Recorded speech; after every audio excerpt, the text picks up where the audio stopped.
નસવાડી તાલુકાના લીંડા કન્યા સાક્ષરતા નિવાસી શાળાની રેસિડેન્શિયલ હોસ્ટેલનો ખાળકૂવો ઉભરાતા કેમ્પસની વિદ્યાર્થીનીઓ રોગચાળાનો ભોગ બને તેમ છે। તો ભોજન બાદનો એંઠવાડ પણ કેમ્પસમાં ખુલ્લી જગ્યાએ નાખવામાં આવે, જેથી ઠેર ઠેર ગંદકીના ઢગલા જોવા મળી રહ્યા છે। સરપંચ અને ગ્રામજનોએ સ્કૂલની મુલાકાતે આવતા કલેક્ટરને આ અંગે ઉગ્ર રજૂઆત કરી હતી।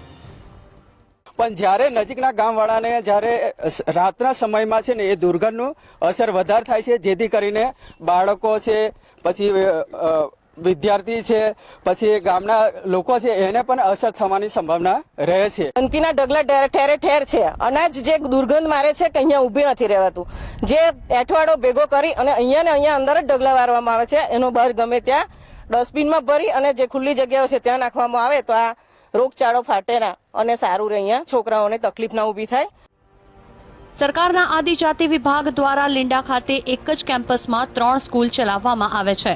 3 હોસ્ટેલ અને એક જ ખાળકૂવો બનાવવામાં આવતા ગટર ઓવરફ્લો થવાની સમસ્યાને લઈ ગ્રામજનોએ આચાર્યને વારંવાર રજૂઆત પણ કરી હતી। તો ખાળકૂવાનું પાણી આજુબાજુના તળમાં પણ ભળે છે, જેથી ગામ લોકો ભારે પરેશાનીનો સામનો કરી રહ્યા છે।